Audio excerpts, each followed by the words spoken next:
let Coach start off with a couple comments, and we'll open up for for questions. Okay, as most of you know, it's been a change in plans a little bit.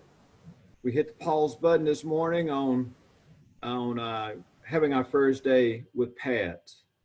The approach that we take each day is whatever we're presented with, what we're going to do. So I got the message before practice today that we would stay in the same phase we were in for the first two practices, and I'm talking helmets, jerseys, and shorts.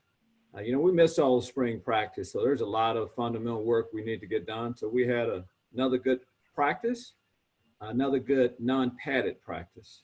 I don't know any more than that as far as what's going to happen in the future, except tomorrow we plan on practicing the same way until someone tells us otherwise.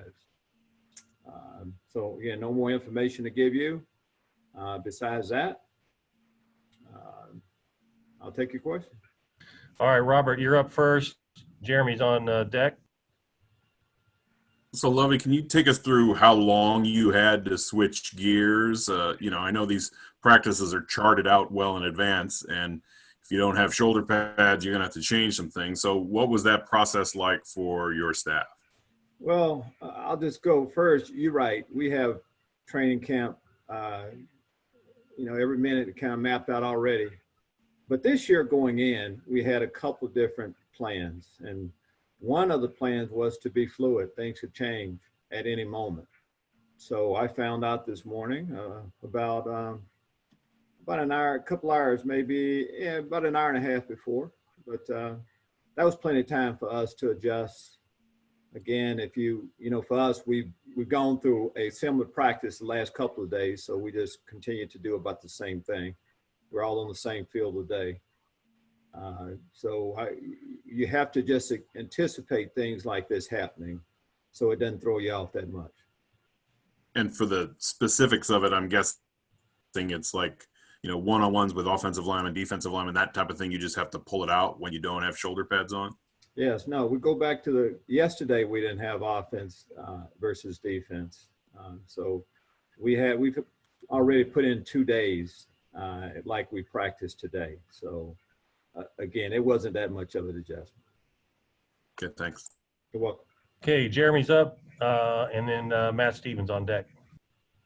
Lovie, with only 3-4 weeks away from a game, how many padded practices do you think you need to be prepared for a game?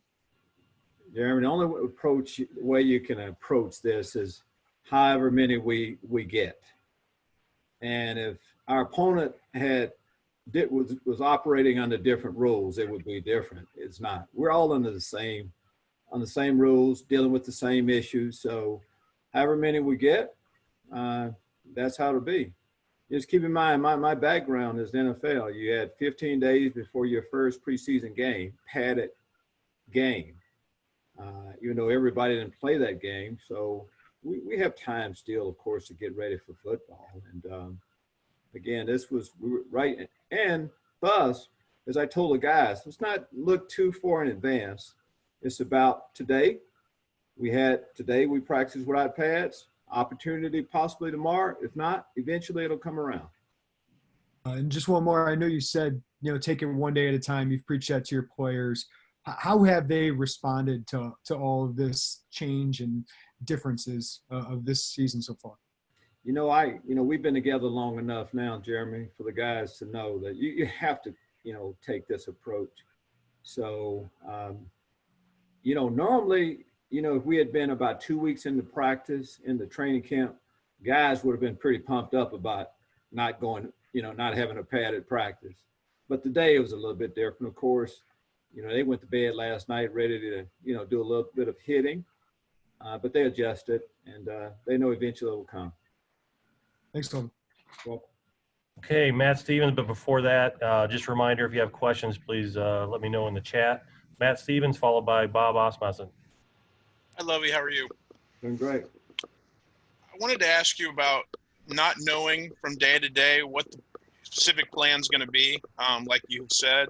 how do you go about evaluating your new players, whether they're incoming transfers or incoming freshmen? Does that change your evaluation of how you can go about evaluating them because of the amount of work that they might get in a full contact practice? No, not really. Again, everybody's dealing with the same sort of rules. So in an ideal world, yeah, we would like a new player. We wanted to go to spring practice and evaluate the guys, but we didn't get a chance to do that. But we're still out here moving around. We're just not having contact. It's not like we're going to be doing a lot of scrimmaging when they tell us that we can put our pads on. That's not how we're going to handle camp this year.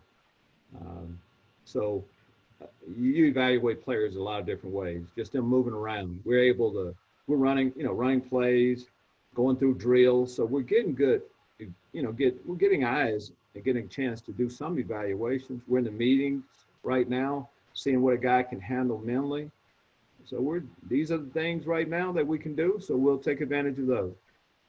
One follow-up, you kind of took it from me when you answered Jeremy's question, but I know that you have said since you've been at Illinois, you're a college coach now, but how much of your NFL background have you kind of drawn back to with this type of pandemic and this type of schedule? Because it would seem like the NFL schedule of not doing a whole lot of hitting either in the preseason or during the week, during the season would be able to translate to what you're doing right now.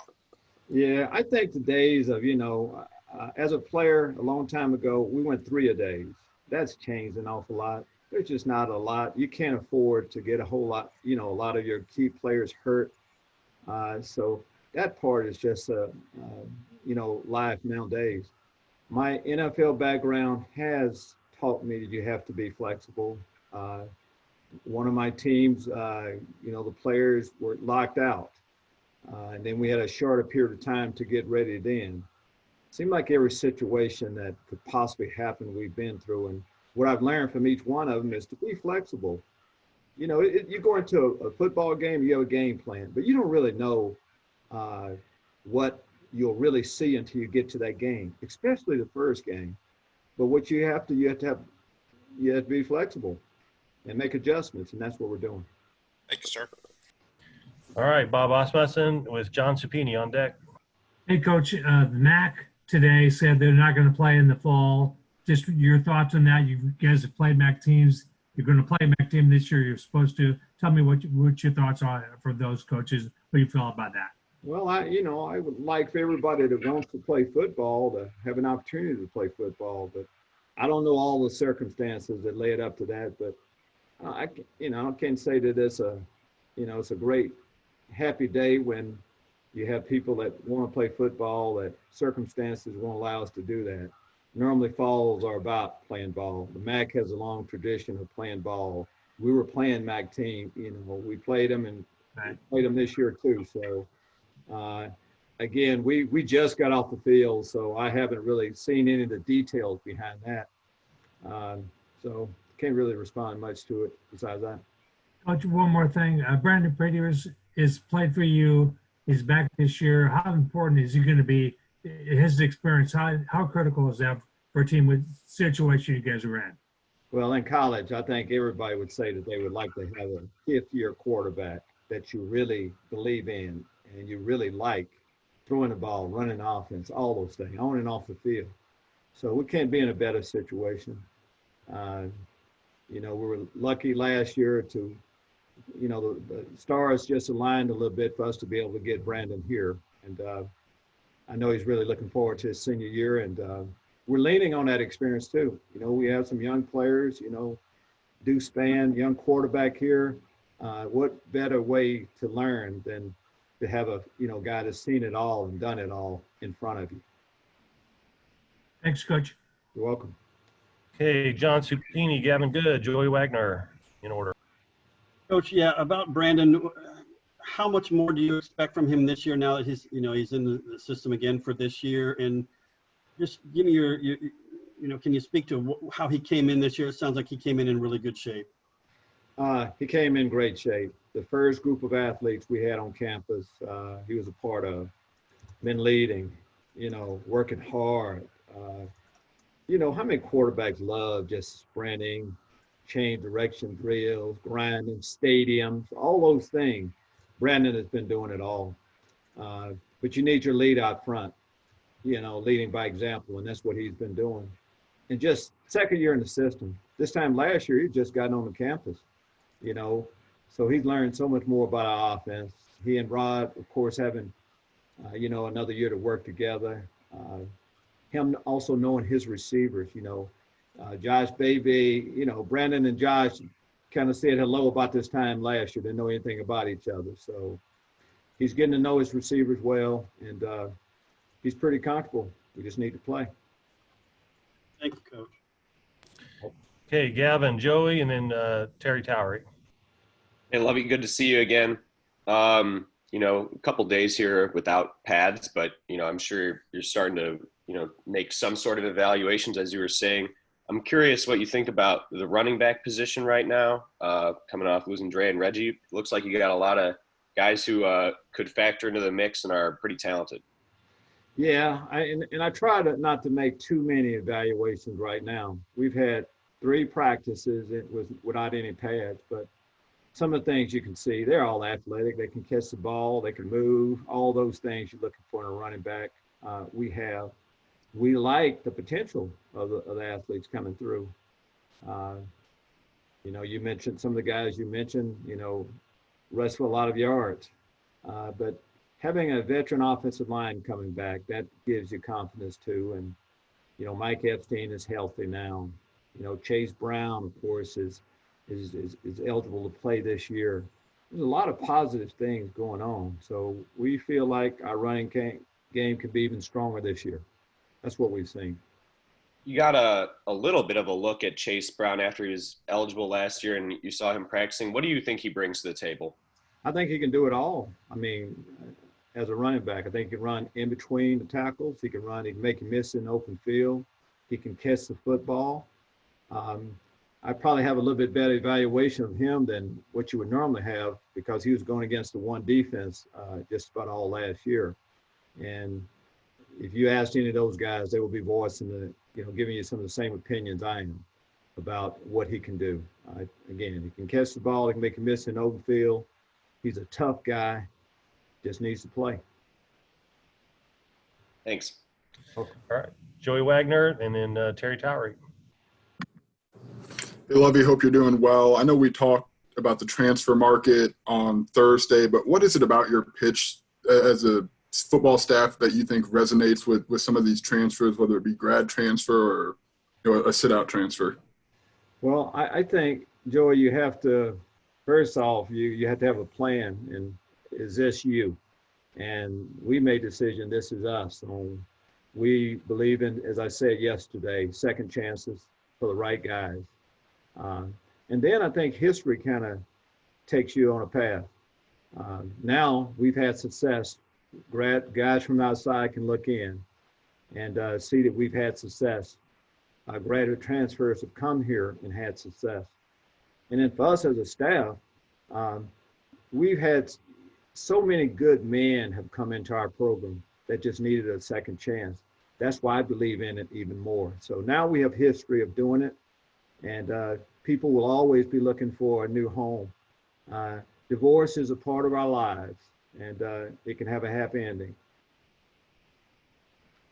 Then I guess, we did talk about the MAC a bit ago, but there's been talk of some conferences maybe looking at spring football as an option. Over the course of the last 5 months, have you put much consideration into what that could look like or what that would feel like for you guys as a university?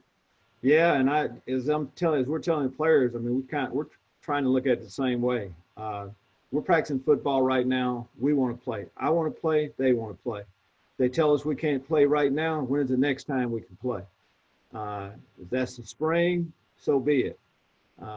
Eventually, we're going to have football. So we're going to embrace that time whenever it comes. Right now, no one has told us we're not playing right now. So we're looking forward to that opening game against Ohio State. And if things change and they say it's the spring, we'll look forward to the spring. We missed spring last year, so we need to get spring football in some kind of way. Thanks, Lovie. You're welcome. All right, and the last question will come from Marley, and as Terry's was already answered. So Marley, you're up. Hey, Lovie, I know a lot of people have talked about, football moving to the spring, things with the MAC.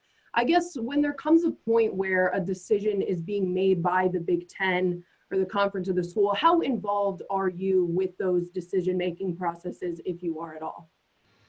Well, Marley, we've, as coaches, Big Ten coaches, we've been meeting almost weekly since April. So, and we've met with the ADs, the commissioner has been on with us. Everyone has tried to keep the coaches involved and informed as much as possible.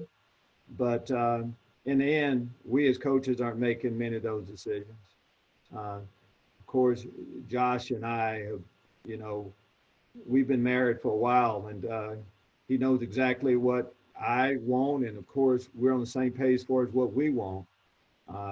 But eventually it's, even with Josh, I mean, the presidents, the heads of universities are going to make these kind of decisions. So we realize that. And we live on the things that we can control. That's what I do. The players have opinions, but in the end, as a head football coach, I'm going to make the decision. And I'm in the same situation we are as coaches, and we're okay with that. Have your players maybe given you any feedback that you're taking and moving forward or bringing to Josh's attention at all? Marley, our players give feedback always. Think about college guys. They have opinions about everything, and I encourage it, and I listen to it. And when I forget something, it's brought to my attention quite often, like today. Daniel Barker, we have a lot of things going on, but I forgot we didn't have music. We hadn't had music at practice. He reminded me of that today. But no, seriously, we listen to them. They're involved. After practice today, I let the guys know exactly what I knew, which was not a whole lot, except for the reason why we practiced this way today instead of pads was because of the direction we had got. Thank you, Lovie. Thank you. All right. Thank you, Coach. We Thank you. appreciate your